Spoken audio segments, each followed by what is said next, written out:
Kamarudin mengaku keikutsertaan putri ini setelah dilakukan investigasi oleh pihaknya pasca kematian Brigadir J.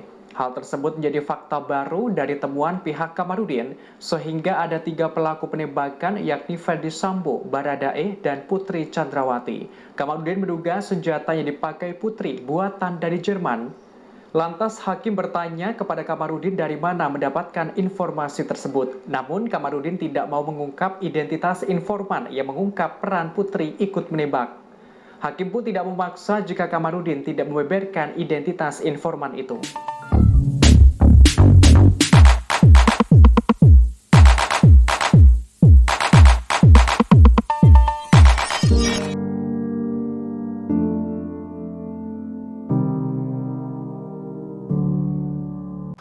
Assalamualaikum warahmatullahi wabarakatuh. Berjumpa kembali di channel Cendekia Muslim. Teman-teman sekalian, itu tadi informasi terbaru dari perkembangan perkara terbunuhnya mendiang Brigadir J ya. Kali ini dengan terdakwa Baradae. Dan ada sesuatu yang mengejutkan ketika Kamarudin Simanjuntak membuat satu kesaksian ya, dan ini seolah-olah menjadi hal baru ya, menjadi temuan baru bahwa dalam keterangannya Kamarudin Simanjuntak menyebut Putri Chandrawati ikut menembak. Sebelum aku ulas lebih jauh, mari kita simak video tanggapan dari pengacara Putri Chandrawati, kemudian pengacaranya Sambo, dan dari pengacara Baradae sendiri. Seperti apa tanggapan mereka terhadap kesaksian Kamarudin Simanjuntak terkait Putri Chandrawati ikut menembak dalam peristiwa tersebut, dan juga bagaimana tanggapan dari kriminolog ya, seperti apa tanggapan mereka terhadap kesaksian Kamarudin Simanjuntak. Pertama gini Mbak, saya pikir kita semua perlu menyampaikan keprihatinan dan duka cita mendalam tentu untuk keluarga almarhum Joshua ya, sebagai keluarga korban, itu yang pertama. Kemudian yang kedua, sesuai dengan apa yang kami pahami dan juga kami sepakat dengan hakim juga jaksa, memang harus diberikan kesempatan pada keluarga korban untuk menyampaikan keterangannya dan menyampaikan harapannya pada persidangan ini. Tentu itu harus diberikan ruang yang luas kepada keluarga korban. Yang ketiga, bahwa keterangan yang disampaikan hari ini tentu itu sebagian dari keterangan dan bukti-bukti yang lain masih ada yang belum dan itu harus diuji, di cross eksaminasi, diujikan, dikonfrontasikan antara bukti satu dengan bukti yang lain. Nah, dari catatan kami, beberapa keterangan itu justru catatan kami menyoroti terkait dengan keterangan yang disampaikan oleh penasihat hukum keluarga korban, yaitu saudara rekan Kamarudin, yang beberapa keterangannya justru tidak ada di dalam surat dakwaan, tidak ada juga di dalam fakta persidangan, dan kami menduga bahwa keterangan itu sengaja disampaikan justru untuk mengaburkan pemeriksaan di dalam pengadilan ini. Karena kan sebenarnya harapan kita semua bahwa semua orang yang dihadirkan dalam persidangan, baik sebagai saksi atau sebagai ahli nantinya, tentu diharapkan memberikan terangnya perkara ini nanti sehingga hakim dapat memutus dengan baik. Dan justru itu kami lihat beberapa keterangan yang disampaikan oleh rekan Kamarudin sebagai salah satu saksi itu justru tidak ada di dalam fakta persidangan. Dan apa itu Bung Rasamal, apa yang bagian Ibu Putri disebut Kamarudin menembak Betul. Misalnya tuduhan keji terhadap Bu Putri yang dengan serta-merta menuduh Bu Putri ikut menembak langsung almarhum Joshua, padahal di dalam baik dalam surat dakwaan maupun di dalam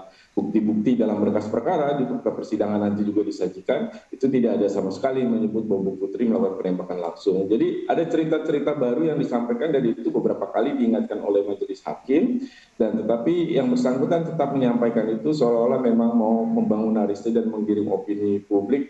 Dan saya menduga ada kesengajaan tuh untuk mengaburkan upaya untuk membuat terang pemeriksaan perkara ini. Soal kualitas kesaksian Kamarudin yang banyak mengandung opini, terutama masalah disebutkan Putri Chandrawati ini ikut terlibat dalam penembakan.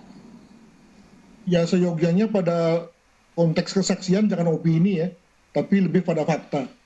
Nah, tapi mungkin juga yang bersangkutan punya fakta namun belum diperlihatkan kepada pengadilan lah gitu. Jika itu benar, maka memang ada dua hal yang ingin saya angkat ya. Pertama adalah bahwa kalau dikatakan dalam otopsi bahwa terdapat 4 luka tembak ya, dan 3 diantaranya itu kemudian proyektilnya bersarang, maka Eliezer misalnya mengatakan bahwa dia menembak 2 kali. Verdi Sambo dikatakan oleh Eliezer menembak sekali. Maka lalu siapa yang menembak yang keempat? Nah ini mungkin juga. Jadi kita bicara mengenai mengikuti jalan berpikir daripada saksi Kamarudin. Itu yang pertama. Yang kedua, dikatakan bahwa PC itu ada di lokasi, ada di di rumah Duren 3 ketika rame-rame itu terjadi. Nah dia di mana? Dikatakan bahwa dia di dalam kamar. Apakah lalu kemudian setelah terjadi penembakan dan kemudian lalu sudah ada yang meninggal gitu, lalu kemudian si PC ini kemudian lalu mungkin saja kemudian menembak sendiri, itu adalah dua hal yang mungkin saya pikir memperkuat. Sayangnya yang kedua itu tidak muncul dalam konteks rekonstruksi yang lalu. Nah itu adalah dua hal yang mungkin sekali bisa mendukung apa yang dikatakan oleh saksi Kamarudin yang tadi dikatakan. Tetapi juga di pihak lain ada hal yang melemahkan, yang mungkin menurut saya juga membuat hal itu hanya opini saja. Apa itu? Saya menduga PC ini simple housemaid ya, ordinary housemaid, ibu rumah tangga yang sederhana ya, yang jangankan nembak, megang senjata saja mungkin nggak bisa tuh ya. Sehingga lalu bagaimana pula dalam kondisi emosi itu kemudian bisa mengarahkan, bisa menembakkan, itu saya ragu sekali. Ketika ditanya siapa saja yang ada di lokasi dan kemudian informasinya dari mana, itu tidak bisa tersampaikan. Dan yang kedua yang juga penting adalah Kamarudin tidak pantas disebut sebagai saksi fakta karena dia tidak melihat, dia tidak mendengar, dia tidak berada pada lokasi penembakan di Duren 3 tersebut. Jadi bagaimana bisa dia mengetahui hal tersebut seolah-olah dia mengetahui secara persis. Jadi kami tidak melihat ada kekuatan pembuktian saksi fakta dari pernyataan Kamarudin kemarin. Dan kalau kita lihat jaksa penuntut umum di dakwaannya juga tidak pernah menyampaikan dan mencantumkan Bu Putri sebagai pelaku penembakan. Yang disebut hanya 2 nama kan, nama Richard dan nama Pak Verdi Sambo. Meskipun nanti ini ada perdebatan ya, yang akan kita uji lebih lanjut. Berikutnya yang keempat, Bu Putri itu berada di kamar, jadi tidak berada di lokasi penembakan. Bagaimana mungkin akan ada peran Bu Putri ikut menembak di sana? Dan yang kelima, dari seluruh berkas perkara yang ada, apakah keterangan saksi, keterangan ahli balistik, uji forensik, dan lain-lain termasuk otopsi, itu tidak pernah ditemukan adanya petunjuk bahwa Bu Putri yang melakukan penembakan. Karena itulah kami mengimbau agar persidangan ini betul-betul kita hormati dan tidak dikotori oleh informasi-informasi yang sembarangan atau informasi-informasi yang tidak benar. Bahkan kalau kita dengar juga pernyataan Mas Roni kemarin, Richard sebenarnya juga tidak pernah menyampaikan satu keterangan pun bahwa Bu Putri ikut menembak. Yang kami sayangkan adalah ada klaim seolah-olah ketika Richard dikonfirmasi hakim terkait dengan keterangan dan mengatakan benar, seolah itu membenarkan semuanya. Ini keliru sekali dan perlu diedukasi sebenarnya pada publik. Baik, saya mau tanya langsung ke kuasa hukumnya Barada Richard Eliezer. Bang Roni, apakah kemudian klien Anda, Barada Richard Eliezer, membantah bahwa Putri Chandrawati sebagai penembak ketiga atau justru membenarkan yang disampaikan oleh Kamarudin Simanjuntak? Iya Mbak Nana, jadi saya ceritakan sedikit ya kemarin mengenai persidangan kan. Ketika hakim menanyakan ada nggak tanggapan dari terdakwa, terus disampaikan oleh klien saya adalah menerima ya. Jadi bukan berarti menerima itu membenarkan juga, karena kami melihat bahwa saksi dari Kamarudin Simanjuntak ini bukan merupakan saksi fakta. Karena kalau kita lihat dalam persidangan kemarin kan saksi Kamarudin Simanjuntak ini menyampaikan bahwa ada informasi. Kemudian oleh majelis hakim ditanyakan alat buktinya apa, informasi seperti apa, informasi berupa pesan elektronik. Nah, pesan elektroniknya seperti apa ditunjukin gitu, tolong tunjukkan ke ruang persidangan.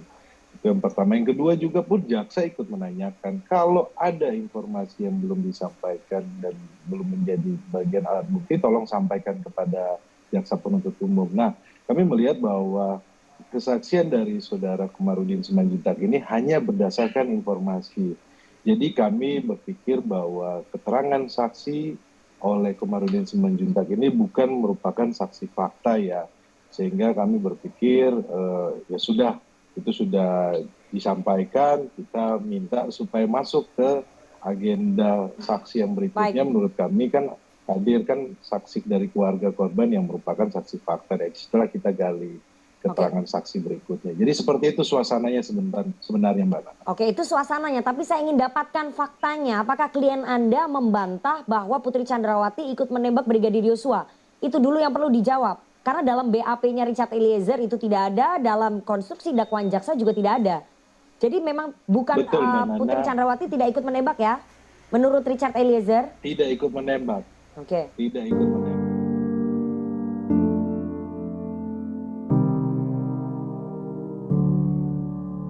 Itu tadi teman-teman tanggapan dari penasihat hukum Ferdy Sambo, penasihat hukum Putri Chandrawati, dan termasuk penasihat hukum Baradae. Mereka semua membantah apa yang disampaikan oleh Kamarudin Simanjuntak dalam kesaksiannya yang menyatakan bahwa Putri Chandrawati ikut menembak. Termasuk juga kriminolog Adrianus ya, juga meragukan ya keterangan dari Kamarudin Simanjuntak, karena memang keterangan ini tidak pernah ada dalam berita acara pemeriksaan para saksi yang di situ tentu ketika berkas perkara penyidikan itu dilimpahkan ke kejaksaan dan menjadi bahan untuk menyusun dakwaan, dan dalam dakwaan itu pun tidak pernah disebutkan bahwa Putri Chandrawati ikut menembak.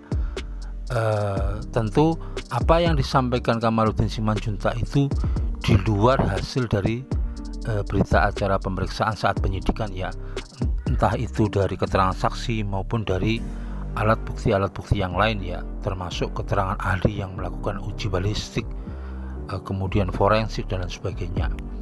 Karena itu ketika Kamarudin Simanjuntak memberikan keterangan soal Putri Chandrawati ikut menembak, ketika dikejar oleh majelis hakim itu asalnya dari mana atau berdasarkan apa, Kamarudin Simanjuntak tidak bisa menunjukkan dasarnya ya, hanya mengatakan bahwa itu dari informasi atau investigasi yang dia lakukan sendiri begitu. Dia mengatakan bahwa dia tidak mau menyebutkan siapa pemberi informasi, dan ini yang sangat disayangkan. Kalau memang pengen persidangan itu terbuka dan ini memang di ruang sidang, harusnya semuanya diungkap. Kalau memang Kamarudin mempunyai alat bukti pendukung untuk mendukung apa yang dia terangkan. Kalau apa yang dia terangkan tentang Putri Chandrawati ikut menembak itu tanpa didasari dengan alat bukti atau barang bukti pendukung dan tidak bersesuaian dengan keterangan para saksi yang lainnya, ini dianggap hanya asumsi belaka, hanya beropini, dan tentu saja ini nanti akan diabaikan oleh majelis hakim. Karena sebenarnya Kamarudin Simanjuntak ini memang bukan saksi fakta, dia tidak ada dalam lokasi kejadian ya, di TKP dia itu tidak ada, dan ini mungkin buntut dari dahulu itu sebelum ada putusan MK, yang namanya saksi itu hanya mereka yang melihat, mendengar dan merasakan secara langsung. Tetapi pasca adanya putusan MK di tahun 2014, saksi itu diperluas ya, bukan hanya mereka yang secara langsung melihat, mendengar, merasakan, tetapi mereka yang juga mendapatkan informasi. Dan ketika saksi itu hanya mendapatkan informasi, tentu kekuatan pembuktiannya itu sangat lemah lah. Kalau itu bersesuaian dengan alat bukti yang lain, itu akan dianggap sebagai bukti petunjuk. Kalau tidak bersesuaian, itu akan diabaikan oleh majelis hakim. Cuma sekali lagi ya, tanpa bermaksud tidak memberikan apresiasi terhadap tim kerja Kamarudin Simanjuntak sebagai penasihat hukum dari keluarga korban yang begitu semangat untuk berkontribusi membongkar kasus ini, memang sangat disayangkan dalam berbagai hal banyak sekali statement, opini, asumsi yang dia bangun ya. dahulu mengatakan bahwa Brigadir J terbunuh di antara Magelang ke Jakarta begitu. Faktanya juga tidak benar. Dan kali ini dalam persidangan dia juga demikian, membuat asumsi baru bahwa Putri Chandrawati ikut menembak, padahal itu tidak ada dalam berkas penyidikan maupun tidak terurai dalam dakwaan. Dan kalau itu tidak bersesuaian dengan berkas penyidikan maupun uraian dalam dakwaan, dan dia tidak bisa menunjukkan alat bukti yang mendukung keterangan dia, maka itu akan diabaikan oleh hakim karena itu dianggap sebagai asumsi dan opini.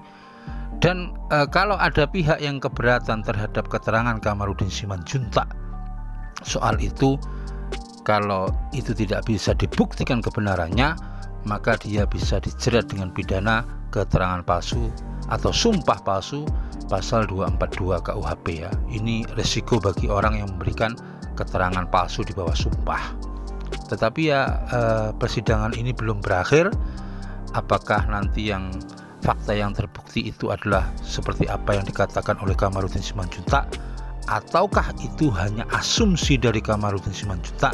Karena memang selama ini banyak sekali statement-statement yang keluar dari rel ya, yang hanya berdasarkan asumsi atau opini dari dia ketika memberikan pembelaan ya, atau dia memperjuangkan kliennya, seringkali tidak fokus.